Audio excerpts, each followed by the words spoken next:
Daily use English sentences में आज हम एक नया स्ट्रक्चर देखने वाले हैं इंग्लिश का, राइट। और उसके थ्रू हम नए नए बहुत सारे सेंटेंसेस बना के बोलने वाले हैं, ठीक है। उसकी प्रैक्टिस करेंगे।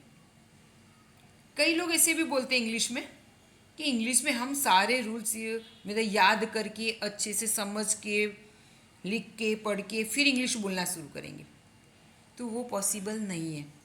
इंग्लिश के रूल्स 3,500 से 4,000 जितने रूल्स हैं। उन रूल्स को याद रखना और उसके बाद बोलना वो बहुत मुश्किल है, राइट। कोई भी लैंग्वेज है ना, वो बोलने से और सुनने से आती है। जब हम छोटे बच्चे थे तो हमने हिंदी या गुजराती जो भी हमारी मदर टंग है ना, जो भी है, बंगाली है, मद्रासी, पंजाबी, जो भी है हमारी मदर टंग, हमने कैसे सीखी। हमारे घर के जो बुजुर्ग थे, बड़े लोग थे, वो बोलते थे, हमने उसे सुना और फिर हमने उसको ट्रेस किया, रिपीट किया उसको, ठीक है। और ऐसे हमने सुनकर बोलना सीखा। तो इंग्लिश भी हमें सुनकर ही बोलना सीखना है। फॉरेन में तो इसकी ज़रूरत होती नहीं है कि वहाँ पर तो सब इंग्लिश में ही बोलते हैं, तो वो कोई भी बंदा होगा वो इजीली सीख जाएगा बोलना। लेकिन यहाँ पे इंडिया में हम लोगों को दिक्कत आती है क्योंकि हमें इंग्लिश सुनने को ही नहीं मिलती है। जब हम इंग्लिश को सुनेंगे तब हमें आएगी इंग्लिश बोलना। और सुनने से भी हमें सुनना आएगा, उसको हम सुन पाएंगे अच्छे से। पर बोलने के लिए तो हमें प्रैक्टिस की ज़रूरत पड़ेगी, ठीक है। तो ठीक है, अब हम ज़्यादा बात नहीं करेंगे, प्रैक्टिस करते हैं। आज का हमारा टॉपिक है कृपया आप, वुड यू प्लीज़। अब प्लीज़ शब्द से ही आपको समझ में आ गया होगा कि रिक्वेस्ट वाली बात है। ये क्वेश्चन के रूप में हम रिक्वेस्ट करते हैं। हम क्वेश्चन नहीं पूछेंगे, रिक्वेस्ट करेंगे, ठीक है। कई बार हमें बहुत पोलाइट रिक्वेस्ट करनी है, बहुत नम्र भाव से हम रिक्वेस्ट करते हैं किसी से कि जो मना ना कर सके। इस तरह से हमारा काम किसी से करवाना है, तब हम बहुत ही रिक्वेस्ट करते हैं उसके। तो रिक्वेस्ट है ये, राइट। मान लो सपोज, तो पहले तो आपको ये ट्रिक हमें है ना, ये यहीं पे याद करनी। ये ट्रिक हमें याद हो जाएगी ना, तो आगे कोई दिक्कत आएगी नहीं, सेंटेंस बना लेंगे इजीली। तो क्या है, कृपया आप ऐसा करेंगे।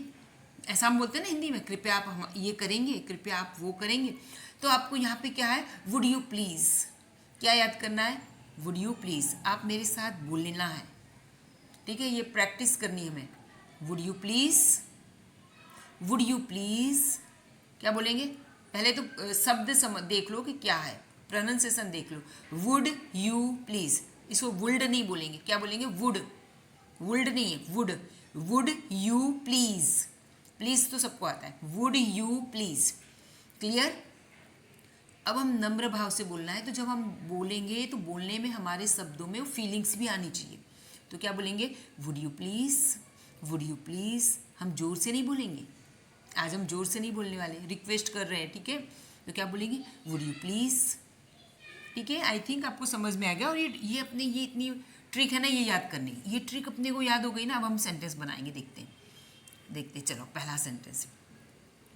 हम जैसे कहीं खाना खा रहे हैं, डाइनिंग टेबल पे है, और खाना खाते समय हमें नमक की ज़रूरत है। नमक है वो बहुत दूर है, तो ऐसा नहीं कि हम पूरा हाथ लंबा करके और सिर वीर पूरा उधर झुका के फिर उसको खींच के लें, तो ये मैनर्स नहीं है, एटिकेट नहीं है ना। तो हम क्या कहेंगे, हमें नमक चाहिए, हम क्या बोलें, मुझे वो नमक दो ना, प्लीज़ वो मुझे नमक दो ना। तब क्या कहेंगे आप इंग्लिश में। इंग्लिश में हमें कहेंगे वुड यू प्लीज़। ये हमने याद कर लिया है, would you please, would you please, would you please हमें याद है, ठीक है। थोड़ा सा हम पोलाइटली बोलेंगे इसको, सीखने के लिए हमने सीख लिया इसको। Would you please pass that salt, would you please pass that salt. आप वो नमक पास करोगे मुझे, क्योंकि उसके पास बैठे लोग हैं, वो आपको आपकी तरफ दे देंगे, पास कर दें, आपको पास कर देंगे। पास का मतलब देना है यहाँ पर। आप कोई बुक पढ़ना चाहते हो, बुक है दूर है थोड़ी सी, तो आप कोई बैठा है उसके पास में, तो आप उसको बोलेंगे, क्या बोलेंगे, would you please pass me that book. क्या बोलेंगे, would you please pass me that book, वो बुक मुझे पास करोगे, मुझे दो ऐसे, ठीक है। कोई पेन रखा है, पेन की ज़रूरत है, तो आप ये भी क्या, would you please pass me that pain, वो पेन मुझे पास करोगे, ठीक है, क्योंकि आप वहाँ तक नहीं जा सकते हो, तो आप ऐसे ही रिक्वेस्ट करेंगे, ठीक है। कई बार हम बैंक में जाते हैं और हमें पेन नहीं ले गए, ज़रूरत है, तो हम किसी से मांगेंगे, तो अब क्या बोलेंगे, would you please give me your pen, would you please give me your pen, आप मुझे अपना पेन दोगे, कृपया आप मुझे अपना पेन दोगे, या आप मुझे अपना पेन दोगे, या कृपया आप मुझे अपना पेन दोगे, एक ही बात है, ठीक है। तो बहुत पोलाइटली बोलना है, राइट। अब मेरे साथ एक बार बोल जाना, इसकी प्रैक्टिस एक बार कर लेंगे, ठीक है। Would you please pass me that salt, would you please pass me that salt, ठीक है। अब नेक्स्ट हम देख रहे हैं, कृपया आप दरवाज़ा खोल देंगे, आप खोल दोगे दरवाज़ा। वैसे दरवाज़ा खोलने का काम तो मेरा ही है, ठीक है, दरवाज़ा खोलना है मेरा काम है, मेरे हाथ में कुछ काम है, मैं बिज़ी हूँ सपोज़, तब मैं किसी से खुलवाने के लिए मैं बोलूँगी, क्या बोलूँगी, would you please open the door, आप दरवाज़ा खोल देंगे, आप दरवाज़ा खोल देंगे, है ना, ऐसे बोलते हैं ना हम हिंदी में कि आप दरवाज़ा खोल देंगे, तो हम इंग्लिश में क्या बोलेंगे, would you please open the door, would you please open the door. आप डोर ओपन करने के लिए बोलते हैं, वैसे हम विंडो ओपन के लिए भी बोल सकते हैं ना, तो would you please open the window, would you please open the window, ठीक है। मेरे साथ आप प्रैक्टिस करोगे, आप मेरे साथ प्रैक्टिस करोगे, बोलोगे, तो वीडियो के अंत तक आपको ये आ ही जाएंगे, 101% आ जाना है, राइट। अब जैसे हमने ओपन विंडो ओपन करने के लिए कहा, तो हम क्लोज करने के लिए भी बोल सकते हैं ना उसी तरह से। तो जहाँ ओपन, ओपन यानी खोलना, यहाँ पे मैंने ब्लू कलर से लिख भी दिया, डोर यानी दरवाज़ा, विंडो यानी खिड़की, हमें पता ही है, ठीक है, आगे वाले में था ही, ठीक है। क्लोज द डोर, क्लोज का मतलब बंद करना, तो would you please, would you please तो हमें बोलना ही सभी में, would you please close the door, would you please close the window. मेरे साथ बोलिए आप, would you please close the door, would you please close the door. मैं आपके लिए 2 बार और बोल देती हूँ, ठीक है। Would you please close the window, would you please close the window, ठीक है। आई थिंक आपको समझ में आ रहा होगा। तो इस तरह से अब दरवाज़ा बंद करना है, उसके लिए शट भी बोलते हैं, would you please shut the door, would you please shut the window, ठीक है। तो पोलाइटली बोलना है आपको इसमें। देन कई बार क्या होता है कि हम कहीं ट्रेन में जा रहे हैं, राइट, और खिड़की से हवा आ रही है और पास में कोई पैसेंजर बैठा है, हम चाहते हैं कि खिड़की बंद कर दी जाए, या फिर उसके ऊपर जो कर्टेन है वो ड्रैग कर दिया जाए, गिरा दिया जाए पर्दा, या खिड़की बंद कर दी जाए, गिरा दी जाए खिड़की, है ना। तो हम क्या बोलते हैं हिंदी में, क्या बोले, कृपया आप पर्दा खींच दोगे, आप पर्दा खींच दोगे, ऐसा बोलते हैं ना। इंग्लिश में क्या बोलेंगे उसको, would you please drag the curtain, drag यानी खींचना, कर्टेन यानी पर्दा, would you please drag the curtain, would you please drag the curtain, would you please drag the curtain, हाँ, would you please drag the window, ठीक है। ये meaning सा थोड़े रिपीट भी हो रहे हैं, आपको आ ही रहे होंगे, ठीक है। तो बहुत ही पोलाइटली, मीठी भाषा में आपको इसका यूज़ करना है, ठीक है। देन है कि कई बार क्या हमारे घर बाइक तो है, लेकिन होता क्या कि कोई अर्जेंसी ऐसी आ जाती है कि उस समय बाइक नहीं है, कोई और लेके चला गया, अब अपने फ्रेंड के पास जा रहे हो, उससे क्या बोलोगे कि भाई मुझे कृपया आप अपनी बाइक मुझे उधार दोगे, कृपया आप अपनी बाइक मुझे उधार दोगे, या आप अपनी बाइक मुझे उधार देंगे, थोड़े टाइम के लिए तो आप अपनी बाइक मुझे देंगे, ठीक है, राइट।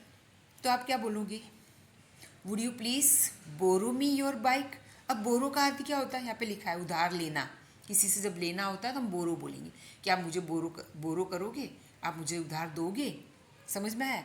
और मुझे बोरो मी यानी मुझे, मुझे आप दोगे।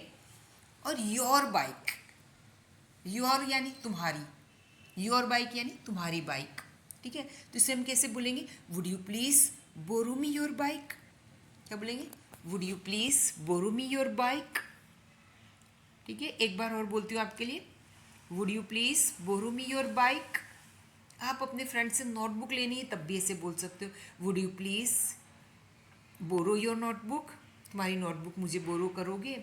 Would you please, your bike है, योर नोटबुक लिख सकते हो, इस तरह से बोल सकते हैं। Would you please borrow me your notebook, would you please borrow me your notebook, please ऐसे आप बोलेंगे, ठीक है। अच्छा, किसी जगह पे हम हैं, यहाँ पे कृपया आप धीरे से बोलेंगे।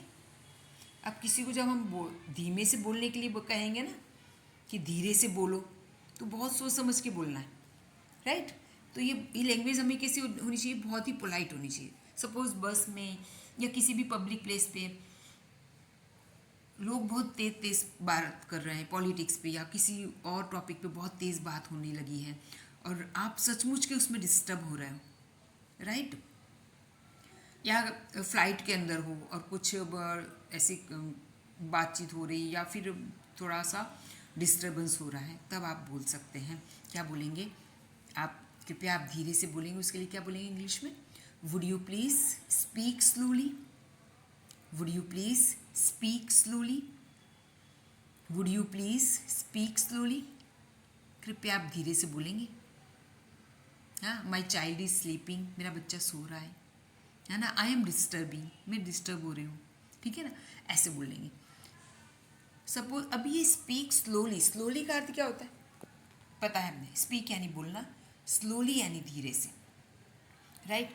किसी जगह ऐसा भी होता है कि कोई मीटिंग वगैरह है या कोई बहुत ज़रूरी अनाउंसमेंट हो रही है या कुछ ऐसे बहुत ज़रूरी बात है, राइट। कहीं कोई अच्छा लेक्चर चल रहा है, आपको कुछ बात सुनाई नहीं दे रही, राइट।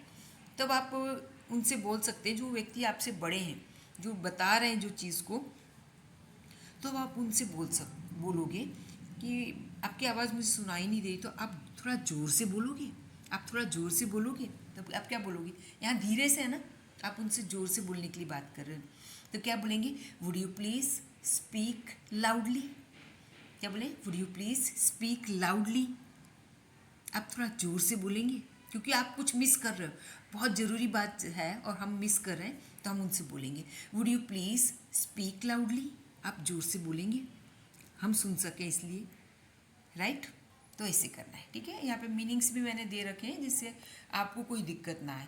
और अगर आपको मेरे वीडियो पसंद आते हैं तो प्लीज़ कमेंट में 1-2 सेंटेंस लिखा करो, कमेंट कुछ ना कुछ कमेंट करो, आप अपने सेंटेंसेस खुद के बना के उसमें लिखो, मैं आप सभी के रिप्लाई करने वाली हूँ, सभी को रिप्लाई करती हूँ, ठीक है। आप अपने सेंटेंसेस लिखिए, उसमें डालें, जितना भी समझ में आता है, जहाँ भी कहीं कन्फ्यूज़न है प्लीज़ मुझे बताओ, मुझे बताएंगे तभी तो मुझे पता चलेगा ना, मैं सबके जवाब देने वाली हूँ, ठीक है। अब आप घर के अंदर ही हैं, ठीक है, और घर आपका ही है, किसी को कुछ काम बताना है तो हम इसी तरह से बताते हैं। सपोज आप कहीं बाहर से आए हो, राइट, घर के अंदर आए हो, गर्मी बाहर बहुत थी, राइट, बाहर से थके हुए हो और किसी से आप बोल रहे हो कि क्या बोलेंगे, पंखा चालू कर दो, कृपया आप पंखा चालू कर देंगे, बहुत गर्मी हो रही है, कृपया आप पंखा चालू कर देंगे, तो क्या बोले, would you please switch on the fan, क्या बोले, would you please switch on the fan, would you please switch on the fan, ठीक है। स्विच ऑन का अर्थ होता है चालू करना, तो अब पंखा चालू करना है तो हम switch on the fan, would you please switch on the fan. अगर आपको टीवी चालू करना है तो क्या बोलेंगे, would you please switch on the TV, would you please switch on the TV. अगर लाइट चालू करनी है तो would you please switch on the light, would you please switch on the light. मैं 2-3 बार रिपीट करती हूँ जिससे कि आप ये सुन सकें, आपको सुनने की प्रैक्टिस हो, दैन आप बोलने की प्रैक्टिस कर सकें, राइट। इसीलिए मैं बोल रही हूँ, प्रैक्टिस तो करना है। अब पंखे को क्या कहते हैं इंग्लिश में, फ़ैन, तो वो मैंने फ़ैन लिखा है, ठीक है। तो इस तरह से आपको ये प्रिपेयर कर